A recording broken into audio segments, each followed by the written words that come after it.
Welcome students. Today, in continuation with the chapter Cell, the basic unit of life, we will be studying two organelles which are very important. Although the organelles which I have discussed in general, but these two organelles I wanted to concentrate more. That's why particularly today I am going to teach you these two organelles. The first organelle is the one which is called the lysosomes.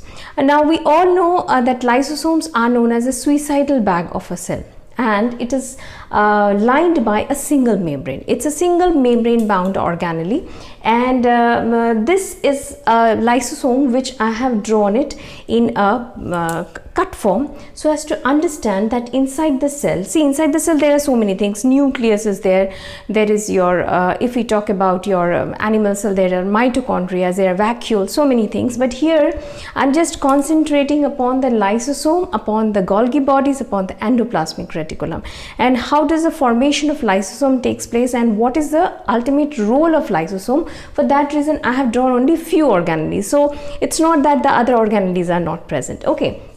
So before moving on to the that is a lysosome formation and its role in the cell, one should know that these were first noticed under the electron microscope by Christian D. Dubé. Okay, but the name lysosome was not coined by him, it was coined by Novikov. Okay, now this lysosome, what happens is that prior to coming to lysosomes, I want to remind you something, that when we studied about the cell membrane, there we read about the various properties of cell membrane, and perhaps you know that in case of the transportation of substances within the cell, there we have understood the two things. One is called endocytosis and another one was called as your exocytosis. So endo means inside and exo means outside or cell vomiting.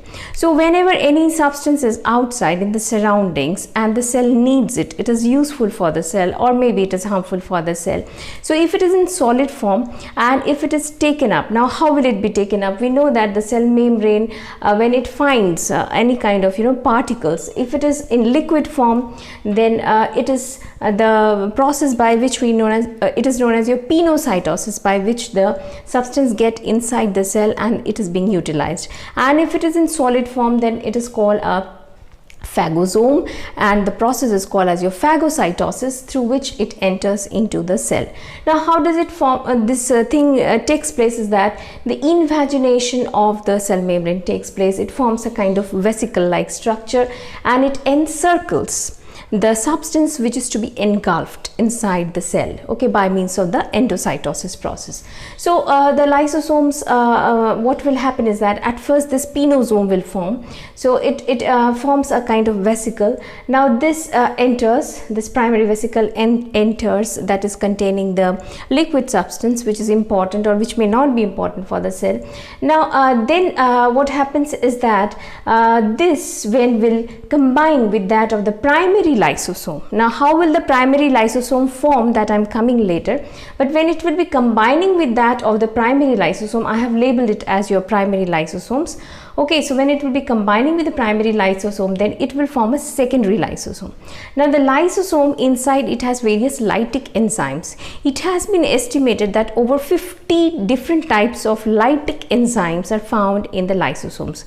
It does not mean that one single lysosome is having all the 50 enzymes. It is just that all the lysosomes which has been studied, it has been found or it has been notified that 50 different types of lytic enzymes are found in the lysosomes. It can be lipase, it can be your nucleotidase, it can be protease. Okay, so many types of lytic enzymes are there. So it will be combining. So when a primary lysosome combines with that of the pinosome or a phagosome, then it forms a secondary lysosome.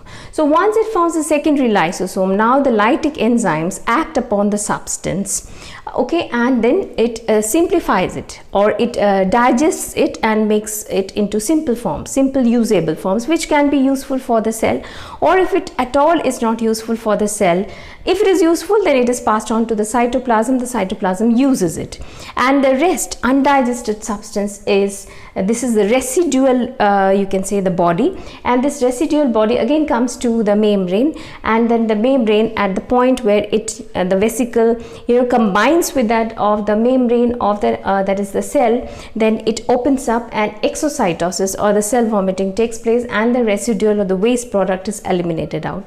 So this is how, by means of pinocytosis or phagocytosis, solid or liquid food, when combines with that of the primary lysosome, is utilized by the lytic enzymes present over there and is utilized by the cell, and the residual bodies are thrown out of the cell by means of exocytosis.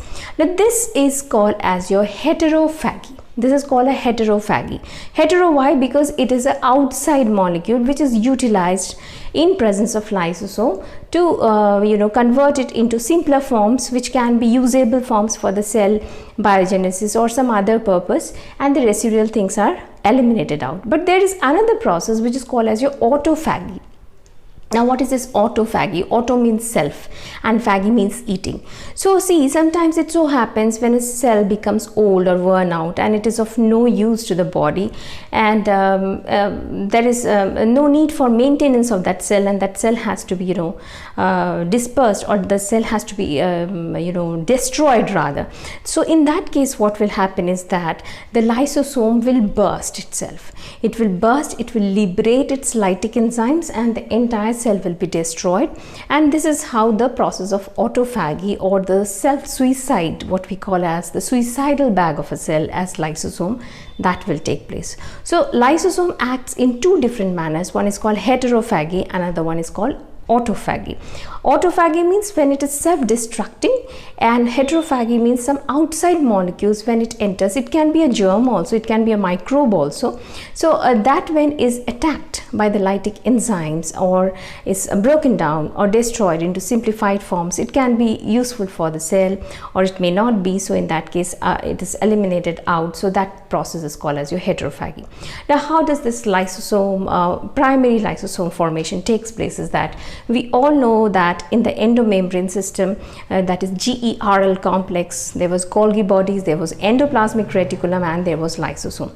So lysosome basically is formed from that of the endoplasmic reticulum, processing inside the Golgi bodies with the help of the formation of the various enzymes into the vesicles, and these vesicles when are passed out from that of the trans end of the Golgi bodies now are ready to be acting as that of your primary lysosome. Okay, now this is the endoplasmic reticulum which has been drawn with green, and it has various particles on it which are the ribosomes. So that means this is a rough endoplasmic reticulum, and this portion represents a smooth endoplasmic reticulum. So by the help of the rough endoplasmic reticulum, protein molecules are prepared, and by the help of the smooth endoplasmic reticulum, lipids are produced.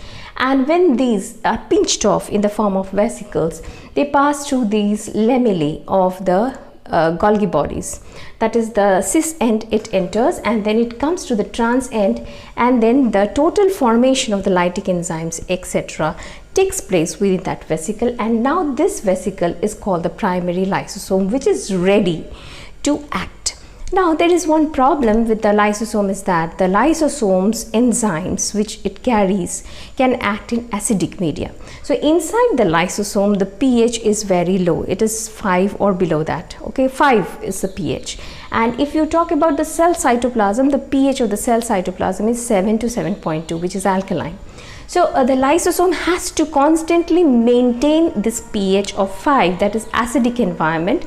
Now how will it do so? By means of an activity which is called as your proton pump. That means from the cell cytoplasm, protons, that is hydrogen ions, will be pumped inside this lysosomes by the help of ATP synthase. Okay, so there is one enzyme ATP synthase within the membrane of this lysosome which will be helping to pump, because it needs energy to take the hydrogen ions from the surroundings of the cytoplasm and pump into the that is the lysosomal matrix. So once it enters, there is always an exchange of course, but the concentration of hydrogen ion has to be more inside the lysosomes.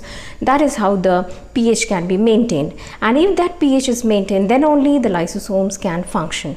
As we know that in the stomach the pH is to be very low, isn't it? Because the that is, the gastric juice becomes functional only in presence of the low pH. The food will be acted upon in the low pH in the stomach. So that low pH is maintained there. So here also the low pH has to be maintained by means of the proton pump in presence of that enzyme which is present on the wall of that lysosome, that is a primary lysosome, and constantly it will be providing that proton inside the that is the matrix of the lysosome, and thus the enzymes will remain activated to act upon the foreign substances, or when it is old then it will be killing itself. So that's the working of the lysosome and its function: autophagy, heterophagy, then primary lysosome, secondary lysosome. I hope you have understood the lysosome well. That's why I dealt with lysosome separately. Now let us come to the next organelle, which is the mitochondria. Although I have discussed it, but I want to discuss it in more details. So let us have a closer look of this organelle so that you can understand it well. The mitochondria, if we look closer, we will see that it is double membrane structure. It is an organelle which is double membrane, and the outer membrane is intact, you can see, okay, and the inner membrane is thrown into number of foldings. Now it has been thrown into number of foldings.